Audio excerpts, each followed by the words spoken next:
Have you ever wondered why a good person, someone who is kind and ethical, can turn into someone capable of cruelty? This is the question explored in the video, which aims to uncover the reasons why good people sometimes do bad things and even transform into monsters. This process is not a rare anomaly but a common pattern in human history.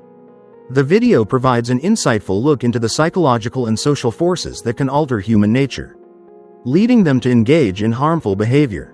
From famous psychological experiments such as Zimbardo's Stanford prison experiment to Milgram's obedience studies, we realize that external factors, such as the environment and social roles, can deeply influence human actions. Small changes in one's initial ethical principles, from justifying wrongful actions to compromising with social norms, lead to a process of moral decay. People often begin to justify their actions by blaming others or circumstances, making them blind to their own wrongdoings. The video points out that this transformation is not a sudden event but a gradual decline, where small compromises accumulate into larger actions, ultimately changing a moral individual into someone who harms others. In this video, we delve deep into one of the key factors that contribute to the transformation of human nature: the power of authority and obedience. One of the most famous psychological experiments, conducted by Stanley Milgram, showed that when people are instructed to perform actions that could harm others, they are likely to follow the command of an authority figure without considering the consequences. In Milgram's study, participants continued to administer electric shocks, even when they knew it could cause harm to another person, simply because they were told to do so by an authority figure. This demonstrates that even good, ethical people can be led to harmful actions when they feel compelled to obey authority. The influence of authority is not just confined to psychological experiments, but it also plays out in everyday life. When we accept or follow the commands of a superior without considering the actions we are carrying out, we can easily be pulled into making wrong decisions that we never imagined ourselves doing. This is clearly seen in social systems, where power and obedience are essential for maintaining order but can also lead to severe consequences if not checked. Experiments like the Stanford prison experiment reveal that when ordinary people are given power, they can turn into abusers, inflicting pain and cruelty on others. This highlights that authority and obedience are not the only factors that can turn a good person into a monster. Social systems, culture, and external influences also play significant roles in creating environments where cruelty can be tolerated. Therefore, recognizing and understanding these mechanisms is the first step in preventing this transformation. Without awareness of these influences, individuals may be caught in a cycle of wrongdoing they don't even recognize, until the consequences are irreversible. In this video, we explore another critical factor that contributes to the transformation of good people into monsters, which is the process of dehumanization, the act of stripping others of their value and humanity. One of the most common ways to justify cruel actions is by viewing victims as the other, as enemies, or as beings unworthy of respect. Dehumanization makes it easier to justify inhumane acts because when a person is no longer considered human, we can treat them as an object, and acts of violence or cruelty become easier to carry out. History has clearly shown that many cruel actions have been carried out when victims are dehumanized, from exclusion, racial discrimination to brutal wars. Prominent examples include ethnic cleansing, wars under dictatorial regimes, where those in power or those given power could treat others with cruelty, simply because they viewed them as less than human. When humans fail to see each other as equals, cruelty can spread unchecked. A prominent example of dehumanization is how the soldiers in Nazi concentration camps treated the prisoners. They were trained to view the people imprisoned as creatures without emotions, without dignity. This allowed them to carry out brutal acts without feeling remorse or guilt. They could easily disregard the suffering of the victims because they no longer saw them as human beings.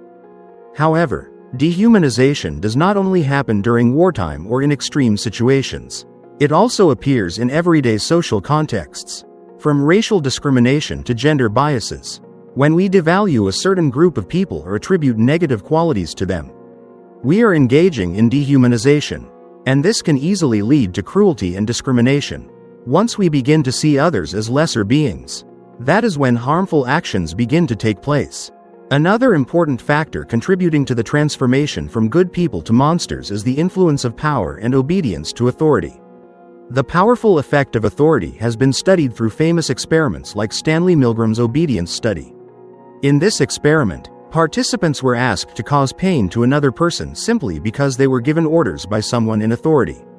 Shockingly, the majority of participants continued to administer the shocks, even though they believed they were causing severe harm to the victim. This shows that, when confronted with someone in power, many people are willing to do things they would never do under normal circumstances. Power not only affects actions but also shapes the way we think and assess situations. When people hold power, they often feel they can act without accountability. They may believe their actions are justified, lawful, and rightful simply because they have been given the power to act. This becomes especially dangerous when those in power use their authority to manipulate and force others to comply without questioning. This can easily lead to abuse of power and unethical behavior. Consider, in today's society, how many individuals might be compelled to follow harmful decisions simply because they fear losing their job, being punished, or because they are told to do so by someone in a position of authority. Power doesn't just create division, it can blur ethical awareness, making it easier for people to detach from personal responsibility and lose the moral values they once upheld. Furthermore, power creates dependence on others' decisions, leading to a loss of personal freedom. When people no longer make decisions for themselves but constantly wait for directives from those above them, they easily lose the ability to make sound judgments independently. As a result, they may engage in actions they don't truly believe in. Another critical factor in the transformation from good to evil is the manipulation of group dynamics and the divide between us and them. When an individual joins a group, they begin to feel a strong connection with the members of that group and often start to see those outside the group as the enemy, inferior, or even undeserving. This is a powerful strategy that explains why good people can commit cruel acts simply because they believe they are protecting their group, even though these actions may harm others. A famous study has demonstrated how this division leads to dehumanization, where people diminish the value and dignity of others simply because they belong to a different group. Known as dehumanization, this process allows individuals to believe that their actions are justified and even necessary when they no longer see outsiders as human beings with emotions and dignity. This is what makes it easier for them to harm others without feeling remorse. Think about everyday situations, from debates on social forums to online interactions, where we feel our group is under threat and easily form a negative view of those outside our group. In these situations, we can quickly fall into an us versus them mentality, forgetting that each individual has intrinsic value and deserves to be treated fairly. The problem becomes even more serious when the group begins to consolidate its power through the manipulation and coercion of its members. When individuals within the group feel they must conform to the group's demands, they begin to lose their ability to think independently and easily accept actions they know are wrong. This breakdown in moral awareness makes it easier for them to engage in harmful actions they would never consider otherwise. This brings us to an important point about how we can protect ourselves from such a transformation. One of the key factors is self-reflection. By regularly questioning our motives and actions, we can stay aligned with our values and prevent negative group influences from overtaking us. Additionally, the development of empathy helps us maintain our connection to the humanity of others. Regardless of any group divisions we may feel, when we can empathize with others and see them as full human beings with hopes and fears, we are less likely to fall into the trap of division and abuse of power. Another crucial factor in the transformation from good people to monsters is the process of self-justification for one's wrong actions. When a person commits an act that goes against their moral values, instead of acknowledging and confronting their mistake, they find ways to justify their actions to ease their feelings of guilt. This process, known as self-justification, is a powerful psychological mechanism that allows individuals to continue doing wrong without feeling shame or remorse. When a person starts justifying their actions, they create rational reasons to explain the wrong choices they have made. For example, if someone betrays another person, they may claim that it was necessary for a greater cause or even that the victim deserved the action. In reality, This is a way to protect their self-esteem because they don't want to admit that they have made a mistake. A prominent study has shown that this self-justification process not only enables individuals to continue their wrong actions but also makes it easier for them to commit even worse acts. We can clearly see this in the cruel actions performed by soldiers in war or war criminals. When they can justify their actions by labeling the victim as the enemy, undeserving, or subhuman, they no longer feel guilty for their actions. The self-justification mechanism does not only appear in extreme situations but also in our daily lives. Think about times when you've allowed yourself to do something wrong because it seemed easier or more convenient. Or when you convinced yourself that your wrong actions wouldn't have much of an impact on anyone. Justifying your actions once creates a precedent for the next time.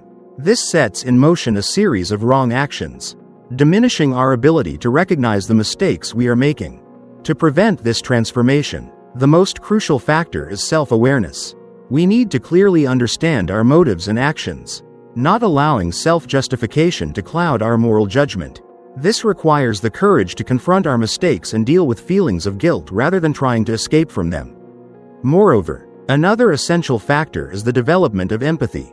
When we can recognize and empathize with the feelings of others, we are more likely to understand when we are crossing our moral boundaries. An important factor in the transformation from good to evil is the diminishing of empathy and the breakdown of relationships. When individuals begin to lose the ability to understand and feel the pain of others, they gradually become more accepting of behaviors they once considered unacceptable. The lack of empathy can manifest in many forms, from failing to recognize another's suffering to being indifferent to cruel actions. Some even justify their harmful actions by denying the pain of others or claiming that their victims do not deserve respect, affection, or care. Psychological studies have shown that the reduction of empathy is one of the key factors leading to bad behavior.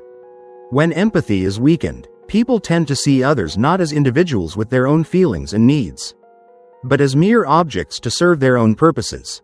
A typical example is seen in wars, where soldiers or political leaders can easily dehumanize others, labeling them as enemies or evil, and feel no remorse when inflicting harm on them.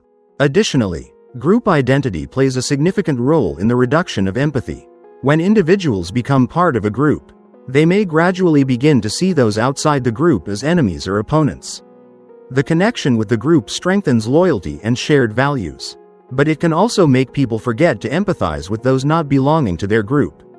Hostile, prejudiced, or discriminatory actions can be justified in the name of protecting the group and its interests. To prevent this transformation, it is crucial to maintain empathy and connection with those around us. Regardless of whether they belong to our group, we need to recognize that each individual has their own value and feelings, and we should not easily judge or ignore their pain. Moreover, we must learn to develop empathy for those who are different from us, so that we don't fall into a state of indifference or apathy. This will help protect us from becoming part of the cycle of cruelty and losing our moral compass. One important message from the analysis is the transformation of human nature due to a lack of empathy and the powerful influence of group dynamics. A lack of empathy, even when it starts with small changes in actions or perceptions, can lead to an ongoing transformation of people from being good to becoming harmful. Each individual can become part of this cycle, especially when faced with pressures from their environment or when given roles of power. It is essential for us to be fully aware of the necessity of empathy in every action and decision. Empathy is not just about understanding the pain of others, but also about being willing to put ourselves in others' shoes to gain a deeper understanding of their experiences.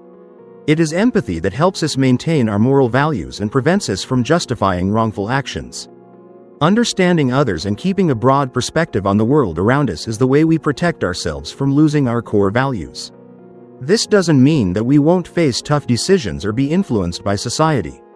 But at least, we will have the clarity to identify and control the negative influences from groups or the environment. Always remember that we are not just isolated individuals, but a part of a community. Every action, no matter how small, can have a profound impact on those around us. If we maintain empathy, live by our ethical values, and are capable of self-reflection, we can not only protect ourselves but also help make society a better place.